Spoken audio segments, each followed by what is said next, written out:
welcome to livealittlehigher.com.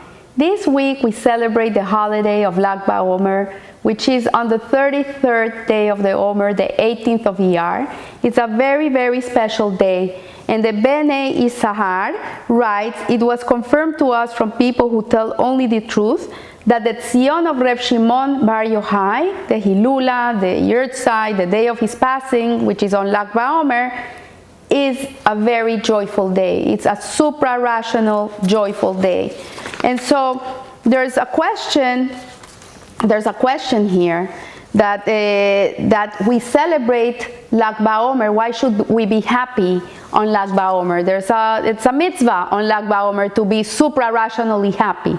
So the Beis Yosef says that we celebrate Lag BaOmer because it was the day that the students of Rabbi Akiva stopped dying. So years before the death of the Rashbi, Rabbi Shimon Bar Yochai, Rabbi Akiva had 24,000 students who died. All of them, 24,000. They all died from a plague because they weren't showing love for each other. But how can people of such stature not show love for each other? It explains that in their level, in the level of that they were, their spiritual level, the way they showed respect and love for each other was not the way they should have. And so because of that, there was a plague and they all died. And on Lag BaOmer, the 18th of Iyar, was the day that they stopped dying. This is why we are like in a mourning period right now. Like we don't go to weddings, we don't cut our hair, we don't buy new clothes, we don't listen to live music, only a cappella. There's a lot of things that we don't do to remember the loss of these 24,000 students. But some commentaries disagree on the commentary of the Beis Yosef, and they say that the students ceasing to die isn't the reason to celebrate on this day. They say this is not the reason we celebrate, because the reason they stopped dying is because there were no more students. That was it. It was the end of them. There were 24,000. All of them died. So why would we be joyous because they stopped dying if there was no more students? They all died. And so we see here that they say, these commentaries, that the reason for our rejoicing is the celebration of the continuation of the Torah. So what happened? After these 24,000 students died, Rabbi Akiva didn't give up. He didn't say, oh, I lost everything. I lost all my life's work. I'm going to give up. I'm going to go to a mountain and that's the end of me. I don't want to know more about the world. I don't believe in God. He didn't go that way. He was a person of trust and bitachon in Hashem. He was Rabbi Akiva. And so Rabbi Akiva, he went and he looked for 5 new students. That's what he did. And he taught Torah to these 5 students. One was Rabbi Meir Balanés, the famous Rabbi Meir Balanés. Then Reb Yehuda, Reb Yossi, Reb Shimon Bar Yochai, which we celebrate his Yurtzeit on that day also, and Reb Elazar ben Shamoa. And their lessons were recorded throughout the Mishnayot and the Gemara. This is what we learned today. So we celebrate on Lag BaOmer the continuity of the Torah. Because if it wasn't because Rabbi Akiva decided to not give up, to continue to go and look for new students and continue teaching Torah, I wouldn't be sitting here today giving you a shiur. It would have been the end of it. So Reb Shimon Bar Yochai also didn't lose hope, and that brought him to the highest levels. So what happened was, the Gemara tells us that Rabbi Shimon Bar Yochai, Reb Yossi, and Reb Yehuda were discussing the Roman Empire. They were sitting and they were discussing the Roman Empire. And so Reb Yehuda praised the Romans and he says, look what they have done. They have made the place more civilized. Now we have a marketplace. We have bridges, we have bathhouses, and all this makes life more pleasant and helps serve Hashem in a better way. So Reb Yossi remained silent. He didn't say anything. He said, I better not say a word from this. And Reb Shimon disgraced the Roman Empire. Reb Shimon Bar Yochai said, no way, he said. They built everything for themselves. They were not building thinking for the Jewish people that they have better lives. They could care less about the Jewish people. They did it for themselves. So Yehuda ben Gerim was present at this exchange, and he repeated it eventually. The scholars' comments reached the ears of the Roman emperor, the Roman governor, and the Romans said, Yehuda, who praised us, should be honored. Reb Yossi, who was silent, they sent him in exile. They sent him to Tzipori. And Reb Shimon Bar Yochai, disgraced Rome, should be killed. And that's why he started to, he went into hiding with his son.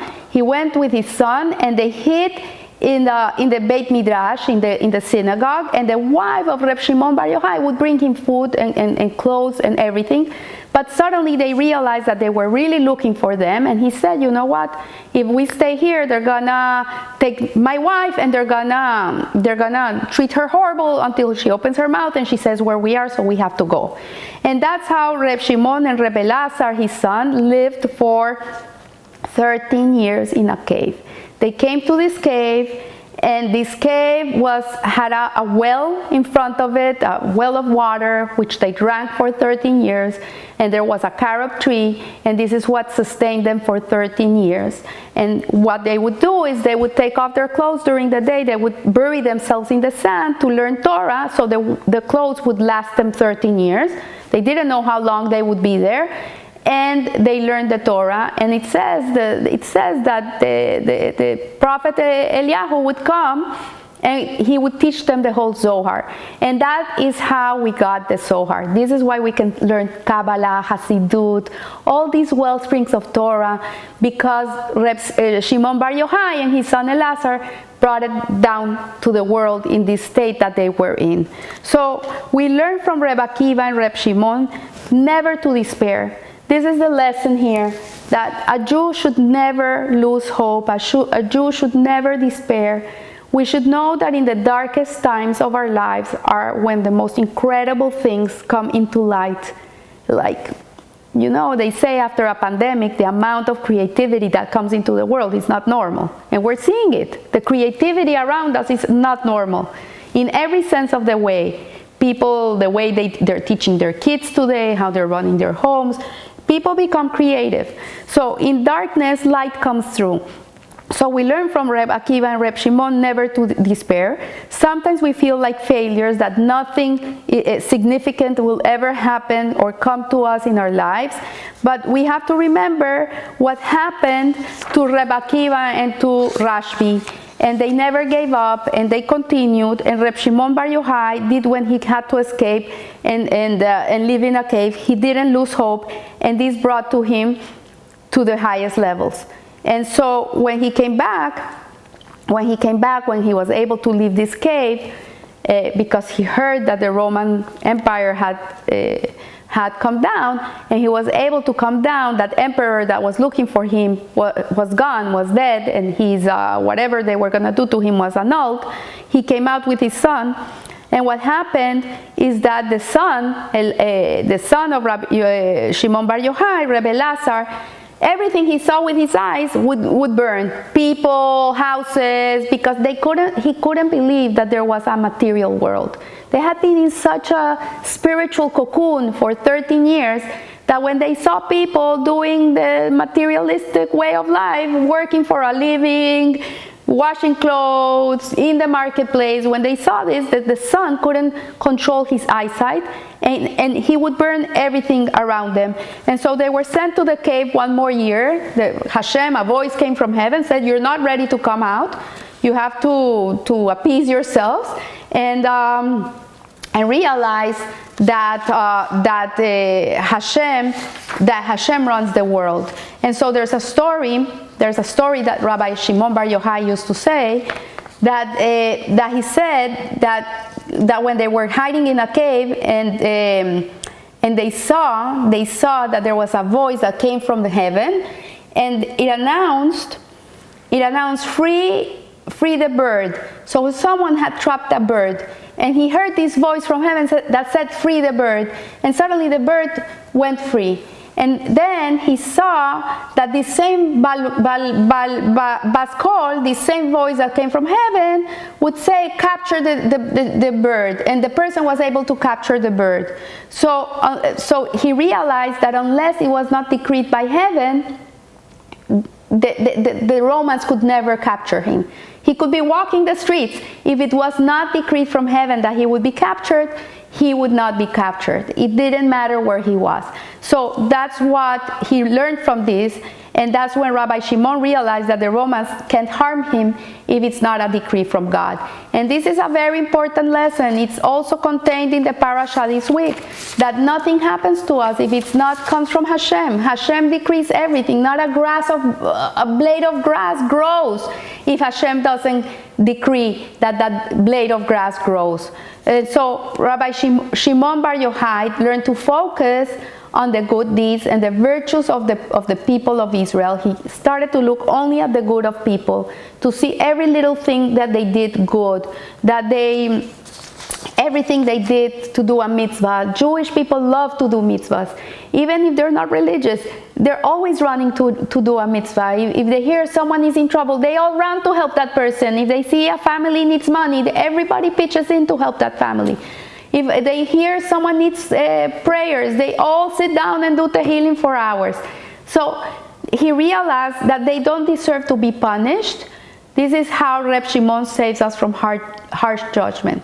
So he goes up, Reb Shimon Bar Yochai, he goes to our Father in heaven, and he advocates for us. And that's why Lag BaOmer is such a joyful day, because there's no judgment that day. There's no din. No, doesn't matter what you do that day. They're not going to judge you up there. You're free. And that's why we should be busy being happy and rejoicing, because Hashem takes away the judgment from the world, and he only looks at the good that we do.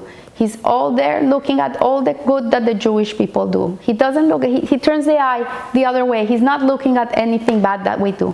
So I want to wish you a joyful Lag BaOmer, that all the goodness you do, Hashem should multiply it for you in merits, and that we should rejoice and be happy. And you know what? Hopefully Mashiach now, finally we'll get our redemption. So remember, live a little higher. Thank you.